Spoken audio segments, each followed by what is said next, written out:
Well, I'm meteorologist Vin Crosby. Welcome to the Weather Show with Vin Crosby. As promised, I'm going to look at the long-range snow depth forecast for all the ski areas. And so we're going to start off with Bogus Basin. This is based off my El Nino forecast a month ago, stating that we're going to look at a below normal weather pattern in the Gem State for this upcoming season as far as snowpack goes. So temperatures are going to be a little bit above normal. Doesn't mean we're not going to see moisture, but the snowpack will be limited. So, like I mentioned before, I think this is going to be a very active pattern, late November, December, early January, and then that's it, with maybe one or two disturbances mixed in.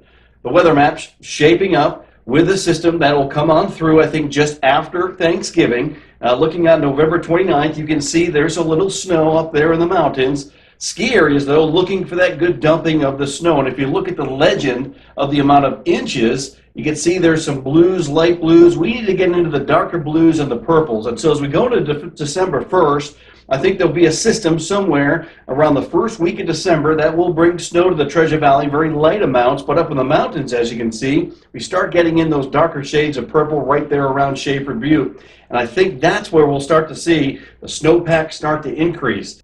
All right, we'll get back to the snow forecast for this upcoming season for Bogus Basin. Joining me now is Brad Wilson, the general manager of Bogus Basin. Brad, thanks for coming on the Weather Show. Hey, my pleasure. Weather is my business. Weather is your business. It looks like we're going to have a good snow year for Bogus, which is good for you. Now, but you have some snowmaking machines this year. Talk about that. Yeah, we spent about $6 million on installing a brand new state-of-the-art snowmaking system with 24 automated snow guns, the ability to make snow top to bottom on the front side of the ski area.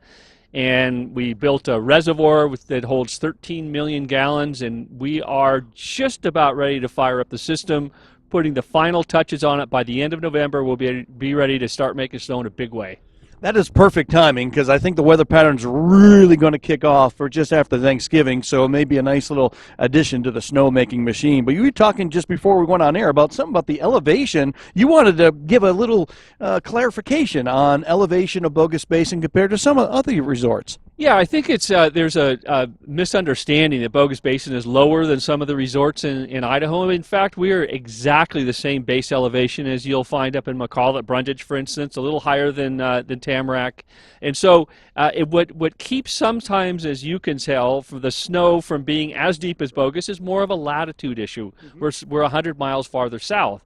Now, that doesn't always hold true because many times we'll see as much or more snow, and it goes back and forth. But I think it's really important, and from snowmaking, of course, elevation means temperature, and at 6,000 feet base elevation, the temperature is perfect for snowmaking.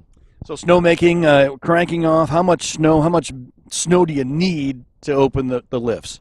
Well, you know, the beauty of machine-made snow is it's more dense than natural snow, so you don't need as much machine-made snow to cover the hill. So we're looking at a foot to 18 inches top to bottom to get open. We can always come back and add snow if need be, but that's going to be kind of the initial push. And you know, we need about 48 hours of snowmaking to open a trail top to bottom is all. So it's amazing. We're pushing 1,500 gallons of water a minute. So there's a whole lot of water in that system, and it's going to be really fun to see what this baby can do. And I don't know if folks watching, seeing the snow guns go, tremendous. I mean, it's just a beautiful picture, and skiing through them, you want to wear goggles. Oh, yeah. We will probably not operate the snow guns when we're actually skiing. So we'll actually move the snow guns, and they'll be making snow elsewhere, and then we'll open the trail because it's not very fun to ski through those things. No, it's not, but it can be an interesting little challenge. Yeah, so thank you for joining us. Anything else you want to add in this upcoming season? Ski passes, obviously, that's a big thing, the annual ski pass sales. Yeah, you bet. You know, I mean, the big thing is let's just get up skiing and hope that your forecast comes true. And regardless, we'll be open by mid-December if we have to make the snow or if your forecast comes through and Mother Nature helps us. Awesome. Thanks, Brad. Hey, my pleasure, Ben. Best to you. All right. Thanks for watching the Weather Show. We're going to go back to those snow total forecasts for Bogus Basin right now. Going on through December 15th, you can see a little bit more snow starts to come into play in the higher elevations, not much down in the Treasure Valley. And then I think after Christmas and going on into the new year, we really start to pick up with the intensity of some storms that'll move on through. You can see the snowpack looking pretty good, even some shades of purple. Now that shade of purple puts us in that 39-inch plus range of snowpack. That's great for Bogus Basin to open. So I think Bogus will be doing just fine, opening for Christmas break, making their money that they so much need during that holiday vacation. And they can see there's a good snowpack going into January 1st.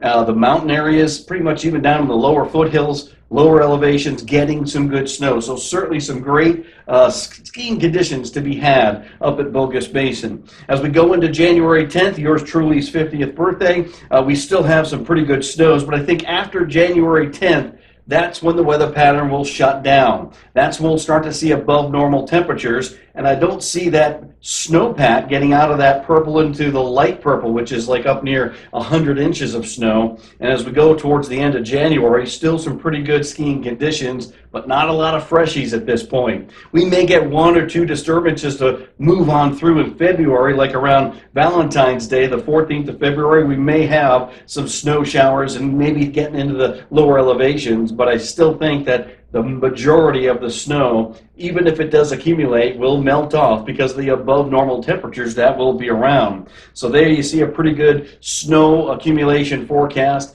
going into February, maybe after a brief little system moves on through. But notice going into March 1st, that is gone in the foothills. A lot of melting will take place from there. And then going in towards the middle of March, I think ski season will be still there, but boy, not as fresh, not as abundant as it will be, I think, around Christmas, New Year's, and maybe that first week of January. So there you go. That's Bogus Basin snow forecast for this upcoming season.